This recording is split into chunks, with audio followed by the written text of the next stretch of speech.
नमस्कार साथियों, मैं आशीष आप सभी का बहुत बहुत स्वागत करता हूं आपके अपने YouTube चैनल हिंदी जगत में। साथियों, हमारी वर्णमाला की कार्यशाला समाप्त हो चुकी है। वर्णमाला पर हमने प्रश्नोत्तरी भी पढ़ लिया है, जान लिया है, समझ लिया है। और जहां तक मैं समझता हूं कि वर्णमाला से संबंधित जो प्रश्न होंगे, यदि आपके समक्ष आते हैं तो आपसे अब कोई त्रुटि नहीं होनी चाहिए। तो साथियों, अगला हमारा जो प्रकरण है हिंदी व्याकरण के अंतर्गत हमने बताया था, दूसरा प्रकरण है शब्द विचार। ठीक है, यानी हमें शब्दों पर विचार करना है। शब्दों की उत्पत्ति, बनावट, रचना, व्युत्पत्ति, प्रकार, भेद इत्यादि पर बात करनी है ताकि हम शब्द को सही से पहचान सकें और शब्द पर संबंधित या आधारित जो प्रश्न होंगे उनके उत्तर हम सही से दे सकें। तो साथियों, सबसे पहले हम शब्द पर चलते हैं। शब्द मैं पहले ही बता चुका हूं कि जब भी हमारे समक्ष कोई शब्द आता है, कोई प्रकरण आता है, तो सबसे पहले उसकी परिभाषा हमें हमेशा दिमाग में आनी चाहिए। तो यदि हम इसकी परिभाषा की बात करते हैं साथियों, तो व्याकरण शास्त्र के अनुसार जो इसकी परिभाषा होती है वह है वर्णों या ध्वनियों का सार्थक समूह। छोटी सी परिभाषा है, बिल्कुल। वर्णों या ध्वनियों का सार्थक समूह। जैसे साथियों, क धन म धन ल, तीन वर्ण हैं। इन्हें हम जोड़ के एक साथ लिखते हैं तो एक सार्थक अर्थ बनता है कमल। ये क्या है? एक फूल का नाम है। कमल हमारा राष्ट्रीय है, पुष्प भी है भाई, तो एक फूल का नाम है, एक सार्थक हो गया। अब ऐसे आप जैसे मन चाहे वैसे रख देंगे, जैसे ल क म। अब पता नहीं लकम का क्या अर्थ है, हिंदी में तो इसका कोई अर्थ हमने अभी तक देखा नहीं है। ठीक है, तो वर्णों या ध्वनियों का सार्थक समूह क्या कहलाता है साथियों? शब्द कहलाता है। ठीक है साथियों, एक बात यहां ध्यान रख लीजिएगा, अक्सर वर्णों या ध्वनियों के सार्थक समूह की बात होती है, कहीं कहीं कुछ आपको ऐसे भी शब्द मिलेंगे जो केवल एक वर्ण से बने हैं और उनके भी अर्थ होते हैं साथियों। जैसे देख लीजिए, एक वर्णों से जो निर्मित शब्द हैं, न ये शब्द है अपने आप में जिसका अर्थ होता है, क्या होता है? हाँ सही, नहीं होता है। वह जिसका अर्थ होता है और ज जिसका अर्थ होता है उत्पन्न होना, ख जिसका अर्थ होता है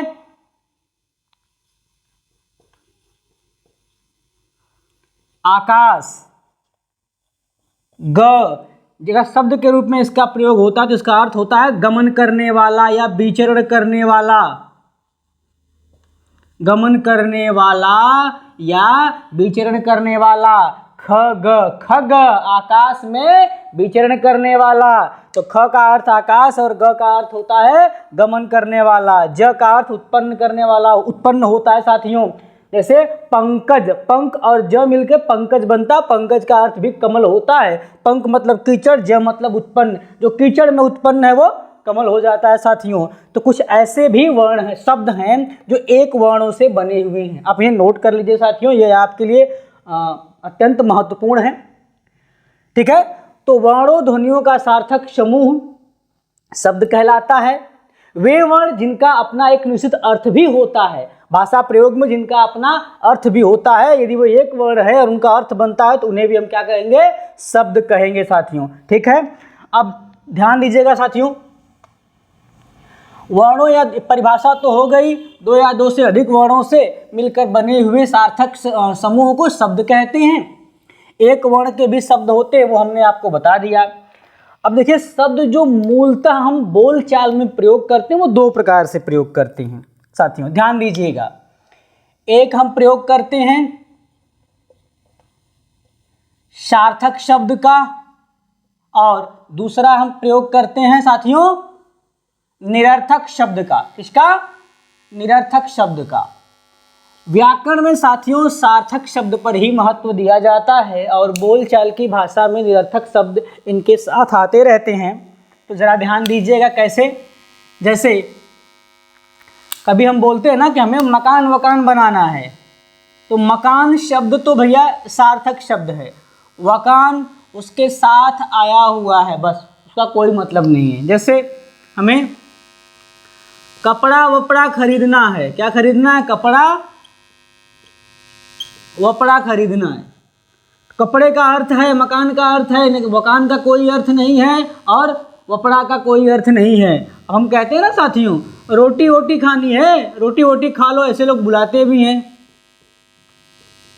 ओटी का कोई अर्थ नहीं साथियों, कि रोटी का अर्थ है, लेकिन अगर ओटी की बजाय बोटी आ गया तो हाँ बोटी का अर्थ हो जाएगा। ठीक है, तो ये होते हैं ऐसे शब्द, ये ऐसे शब्द हैं जिनका सार्थक शब्द निरर्थक शब्द सामान्य बोलचाल की भाषा में हम प्रयोग करते रहते हैं। हिंदी व्याकरण सार्थक शब्दों पर ही चलता है और दुनिया कोई भी व्याकरण होगा वो अभी सार्थक शब्दों पर ही बात करेगा, निरर्थक शब्दों पे बात नहीं करते हैं साथियों। अब हम बात करते हैं सार्थक शब्दों के जो भेद होते हैं ये कितने होते हैं, या हम शब्द के भेद की बात कर लेते हैं। अब इतना जान लीजिए कि व्याकरण सार्थक शब्दों का ही होता है, निरर्थक शब्दों का नहीं होता है। तो हम लिखते हैं, पॉइंट हमारा हो जाएगा शब्द के भेद।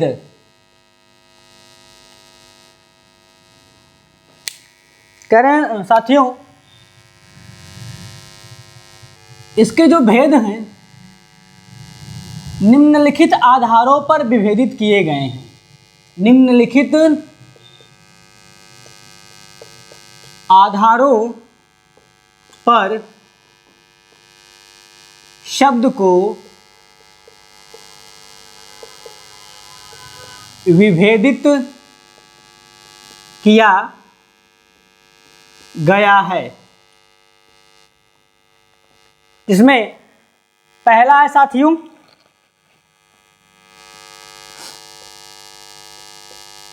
बनावट या रचना या व्युत्पत्ति के आधार पर। ठीक है साथियों, दूसरा है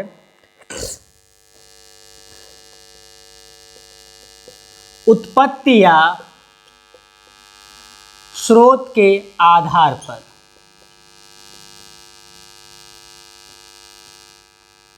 तीसरा है साथियों विकार या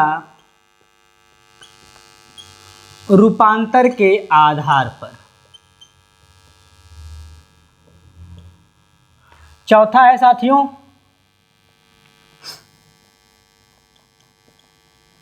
प्रयोग के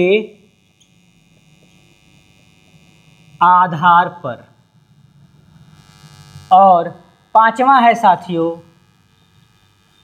अर्थ प्रयोग के आधार पर। ठीक है साथियों, शब्द के भेद जो है निम्नलिखित आधारों पर शब्द को विभेदित किया गया है, जिसमें पहला है बनावट, रचना या व्युत्पत्ति के आधार पर। दूसरा है उत्पत्ति या स्रोत के आधार पर। तीसरा है विकार या रूपांतर के आधार पर। चौथा है प्रयोग के आधार पर और पांचवा है अर्थ प्रयोग के आधार पर। तो साथियों ये 5 टॉपिक हमारे हैं, मुख्यतः इन्हीं पर हमें शब्द के बारे में बातचीत करनी है। तो हम पहले आधार की बात करते हैं साथियों। एक एक टॉपिक एक एक दिन में हम क्लियर करेंगे, एक दिन से अधिक भी लग सकता है कोई टॉपिक, ठीक है। और जो एक दिन में क्लियर करने वाले होंगे कम से कम समय में वो हम एक दिन में क्लियर कर देंगे। बनावट, रचना या व्युत्पत्ति के आधार पर साथियों जो शब्द के भेद होते हैं वो 3 होते हैं। कितने भेद होते हैं साथियों? 3 भेद होते हैं। इसमें पहला भेद है रूढ़ शब्द। रूढ़ शब्द, रूढ़ का अर्थ होता है अखंडित या परंपरा विशेष से प्रयोग होने वाला उसी रूप का शब्द। एक बात और ध्यान रखिएगा, ऋण को मूल शब्द भी कहा जाता है साथियों। कभी कभी पूछ लेता है कि मूल शब्द किसे कहते हैं, तो ऋण शब्द को ही मूल शब्द कहा जाता है। जरा इसकी परिभाषा पर ध्यान देते हैं।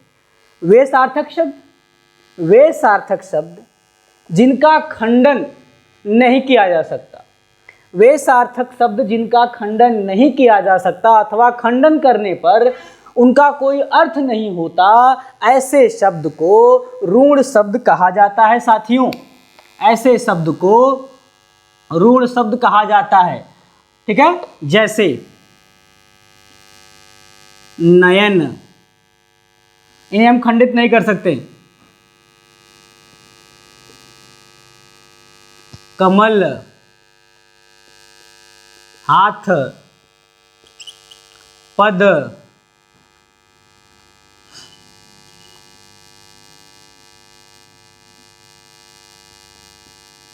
लोग, कुटी इत्यादि। वे सार्थक शब्द, पुनः सुन लीजिए, वे सार्थक शब्द जो अखंडित होते हैं, यदि खंडन किया जाए तो खंडित भागों का कोई अर्थ नहीं होता, ऐसे शब्दों को ऋण शब्द कहा जाता है। जैसे नयन, कमल, हाथ, पद, लोग, कुटी इत्यादि शब्द होंगे। एक बात विशेष साथियों यही ध्यान रखिएगा, जब भी आप संधि पढ़िएगा, अयादि संधि के जितने भी शब्द बनेंगे, अयादि संधि के शब्द जो बनेंगे, यानी अयादि संधि में जो भी शब्द बनते हैं, वे सब के सब क्या होते हैं साथियों? ऋण होते हैं। क्या होते हैं? ऋण शब्द होते हैं। अयादि संधि में निर्मित जो शब्द होते हैं, वे सभी शब्द क्या होते हैं साथियों? ऋण होते हैं। ठीक है, अब अगला हमारा जो नंबर 2 पर है, दूसरा जो हमारा है वो है साथियों, दूसरा भेद है जिसका हम नाम है यौगिक शब्द। जैसा कि नाम से ही विदित हुआ है, जुड़ करके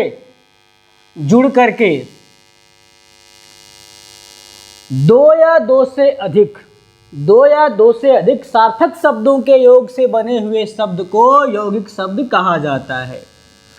2 या 2 से अधिक सार्थक शब्दों के योग से बने हुए शब्द को यौगिक शब्द कहा जाता है। 2 या 2 से अधिक सार्थक शब्दों के योग से बने हुए शब्द को हम क्या कहते हैं? यौगिक शब्द कहते हैं। जैसे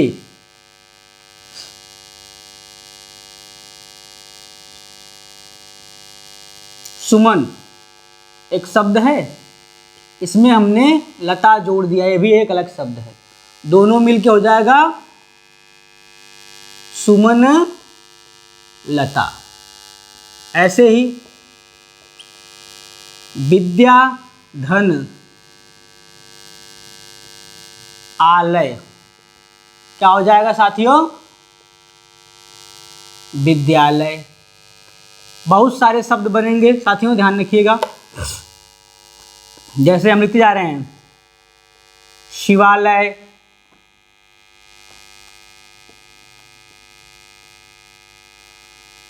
देवालय, महात्मा,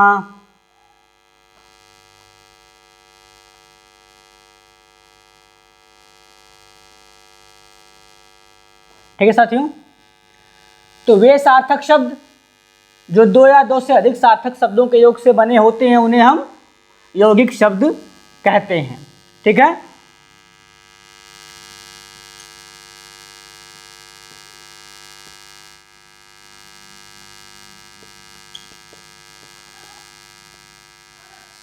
इत्यादि। अब साथियों ध्यान रखिएगा, अगला हमारा जो तीसरा है, इसमें नाम जो है वो, उसका नाम है योग ऋण शब्द। क्या नाम है साथियों? जो इसमें तीसरा भेद है वह है योग ऋण शब्द। अब देखिए यहाँ दो शब्द यहीं लिखा हुआ है, ये यौगिक, ये शब्द खुद ही यौगिक है, लेकिन ये कह रहा है कि योग रूढ़ है, वो क्या है, परंपरा विशेषगत है। यानी अब इसकी जो परिभाषा होगी वो कहने का मतलब है कि ऐसे सार्थक शब्द जो यौगिक तो हैं, वे सार्थक शब्द जो यौगिक तो हैं किंतु रूढ़ता प्रकट करते हैं, अर्थात सामान्य अर्थ को प्रकट न करके विशेष अर्थ को प्रकट करते हैं, ऐसे शब्दों को योग रूढ़ शब्द कहा जाता है। वे सार्थक शब्द जो यौगिक तो हैं किंतु सामान्य अर्थ को न प्रकट करके विशेष अर्थ को प्रकट करते हैं, उन्हें हम योग रूढ़ शब्द कहते हैं साथियों। जैसे जैसे चक्र और पाणी मिलके बनता है चक्र पाणी। चक्र एक प्रकार का क्या है, औजार है, पाणी का अर्थ होता है हाथ। अब हाथ का औजार तो नहीं बनता या चक्र का हाथ नहीं होता, लेकिन इसका जो अर्थ निकलेगा विशेष अर्थ बनाएगा। कहने का अर्थ है चक्र है जिसके हाथ में, अर्थात विष्णु भी कह सकते हैं और आप कृष्ण भी कह सकते हैं। तो यह सामान्य अर्थ को प्रकट नहीं कर रहा, ना चक्र को ना हाथ को, विशेष अर्थ को प्रकट कर रहा है। यानी ऐसे शब्द जो अपने सामान्य अर्थ को छोड़ करके ऐसे यौगिक शब्द जो अपने सामान्य अर्थ को छोड़ करके विशेष अर्थ को प्रकट करते हैं, ऐसे सार्थक यौगिक शब्द को योग रूढ़ शब्द कहा जाता है। और भी इसके उदाहरण हैं, वीणा पाणी, लंबोदर, पंकज, जलद, जलधि इत्यादि। अब एक यहाँ नोट करने वाली बात साथियों है, समास आपने कभी न कभी जरूर पढ़ा होगा और समास का नाम भी सुना होगा। एक समास होता है बहुब्रीहि समास। बहुब्रीहि समास के अंतर्गत बनने वाले जितने भी समासिक पद होंगे, बहुब्रीहि समास से सुशोभित समासिक पद जो होते हैं वो योग रूढ़ शब्द के होते हैं। बहुब्रीहि समास से सुशोभित जो शब्द होते हैं वो योग रूढ़ शब्द होते हैं साथियों। तो बनावट, रचना या व्युत्पत्ति के आधार पर शब्द के कितने भेद होते हैं, 3 भेद होते हैं। तीनों को हमने धीरे धीरे एक साथ यहाँ पढ़ा हुआ है। कौन कौन सा था, पहला था रूढ़ शब्द, दूसरा है यौगिक शब्द और तीसरा है योग रूढ़ शब्द। शब्द भेद देखिए, सामान्य बोलचाल में पूछ देते हैं लोग अर्थ के आधार पे शब्द के भेद, तो हमने पहले ही बता दिया है कि सामान्य बोलचाल में जो अर्थ के 2 भेद होते हैं, एक सार्थक और एक निरर्थक।